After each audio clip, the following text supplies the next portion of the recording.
Hey, welcome to the Summit Host Hangout podcast where you'll learn how to plan, strategize, and launch your profitable online summit. No influencer status necessary. I'm your host, Krista from Summit in a Box, and this is the second episode in a short series where I want to talk about some of the biggest struggles I see online business owners facing when they decide a summit might be something they'd like to do. Today, I specifically want to cover the 5 major pieces of hosting a summit. So you have an overview, a nice concise overview of the entire process. So back in episode 1, we talked about the 10 stages of hosting a summit, which is a more comprehensive overview. But this one is for those of you trying to get a better idea of the whole process without just hearing way too much information all at once. My hope would be that after you listen to this episode and sit on it a bit, you'll be ready to go back to episode 1 and take things a bit further. But really, there are people on both ends of the spectrum when it comes to expectations around hosting a summit. There are people who think there's so much to do and they can't possibly do it. There are people who think it's super simple. Find some speakers, get their presentations, you're ready to go. And I wanted to give you a more realistic look at what it actually takes. And I will say that people who think there's a lot to do are more correct than the people who think it's really simple and all you need to do is record a couple presentations. There are a lot of moving pieces. It takes a couple months of work, as we went over in the last episode, but I can tell you it's totally worth it. Today, I want to go over those 5 biggest pieces of hosting a summit so you know what to keep them in mind when you're planning, and so I can also share some ways to make it easier. There will be a lot of other episodes mentioned throughout this one to help you take what we learned, steps further and implement more fully. So just know going in, they'll all be linked for you in the show notes. You don't have to, sit and write them all down and try to remember them all. Before we dive in, I want to invite you to join the Summit Host Hangout Facebook group.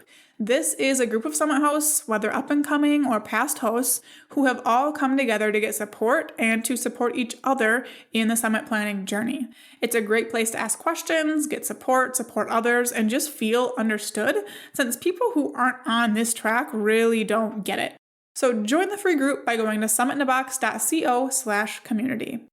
Now let's start with the first part of this. The big, number one big piece of hosting a summit is who it's for and what it's actually about. And this ends up being a struggle for most people because sometimes the target audience for your business can't be the target audience for your summit. And that's because a lot of times the target audience for your business is too broad. And unless you have a huge audience, you don't want to be hosting a summit for all online business owners or women. You can't have a big niche like that and expect your summit to go well and get good conversions. It's so important to narrow in so you can really catch the attention of the people you made the summit for. So choosing who it's for is step 1. I have more in-depth episodes on this, so I won't go into it here, but you're going to choose who it's for. You're going to choose the topic. And this piece, it might be something you know already. It might be something you can figure out in 5 minutes. It could take a couple weeks of research and talking to your audience, which is what it required from me. I feel like I got on about 5 calls with people in my audience and really figured out what they needed from me. And I'm so glad I did, even though I would much rather, sit holed up in my office not talking to anybody. So totally worth doing that extra work. Tune into episodes 4 and 5 to break those pieces down even more and to get more direction in choosing your summit's audience and then the topic. But that is, the first piece I need you to do for your summit. The second is finding and managing your speakers, and this is the most time-consuming part. But that's a good thing because a lot of it is waiting to hear back from emails, giving them time to create their presentations, things that don't require direct action from you. So finding speakers, there's a lot of ways we can do this. I have a whole series about speakers and there's an episode on how to find your speakers, but I want to encourage you to not go with the first people that come to mind, okay? Look for people who have your target audience. That's so important that their audience lines up with the audience for your summit. You want people who are good at connecting with their audience and people who aren't constantly pitching their own offers, where anytime you see them showing up, all they're doing is pitching their own stuff because those people aren't going to promote. So look for those people, then you're going to connect with them. Take a couple weeks to connect. It's going to make the next piece easier, which is pitching. So then you're going to make your pitches. Hopefully you've talked to these people a time or two. Your pitches are going to go great. From there, it's all about managing them, okay? And again, there's a lot of time that goes into managing the speakers, setting expectations correctly, getting everything you need from them. Like I said, we have a past series on speakers, and we've got another one coming up really soon, all about setting speaker expectations. So look out for that. So like finding speakers, figure about 1 week for that, connecting with them, 2 weeks, pitching, 3 weeks between, making the pitches, waiting to hear back, filling open spots, and then creating their presentations, 4 weeks, whether you're doing a whole bunch of interviews or if they're creating presentations, you want to give them about 4 weeks for that. So like I said, I have a whole series right now on speakers. It starts with episode 16, and there's a few more after that. In episode 16, we talked about finding your speakers, finding speakers that actually matter. We have all kinds of other episodes that will be really helpful there. The third piece I want to go over is your website. And this is the most intimidating part for a lot of people. My recommendation for your first summit is to go with whichever platform you're already on, which we covered more in episode 31 with Jamie Slutsky. She, went over this really well. She runs Tech of Business. She does virtual summit tech setups, and her recommendation is to start where you are at. I personally really like WordPress. I have all kinds of WordPress templates in my Summit in a Box program, but to keep it from being overwhelming, start with what you have if you don't, have the capacity to learn a new platform. There are also software options created just for summits. My recommendation for those is Virtual Summit Software, which I'll link to in the show notes. There's a couple other ones that I don't recommend as much just because they're more limiting. There's some issues. I'm not going to slam any software companies on here, but Virtual Summit Software is my recommendation. That will be linked in the show notes. With this, with going on a summit platform, it's a balance between making your process easy and being limited by someone else's beliefs of what goes into a summit and what that software can do. So you got to decide what that looks like for you. Is it more important that the tech setup is easy or more important that you get the best results possible? But I do just want you to know your website can be manageable. So what you need for your website, you need a registration page with email integration, a way for people to go learn about your summit and sign up. You need a way to publish and take down presentations. Whether the presentations are published every hour, whether they're published every day, like all at once, it doesn't matter, but you need a way to be able to publish them and then take them down, even if it's manual. You need a way for people to be able to access their All Access Pass, which we'll talk about next, but they need to be able to, purchase and then access that material. And there are a few more things I recommend having, but those are really the big ones. Focus on those first and fill in the other pieces once those are taken care of, and keep this nice and manageable.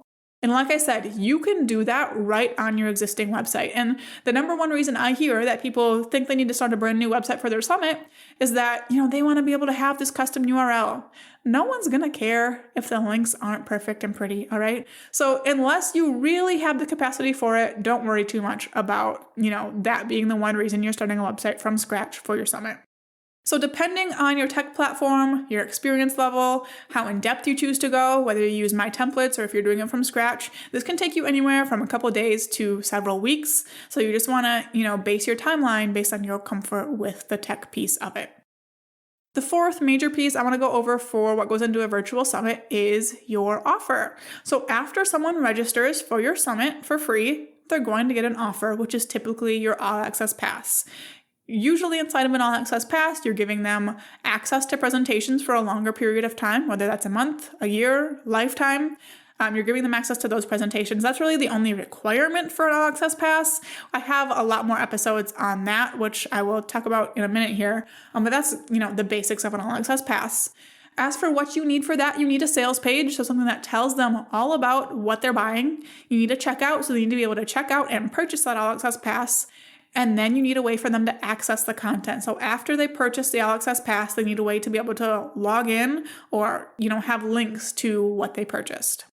I personally do several pricing options, which I went over a couple episodes back in my latest summit recap, but you can keep it simple and do just one tier, or if you're going to do price increases, go ahead and manually increase the price rather than integrating with another piece of software. You can keep it simple if you need to.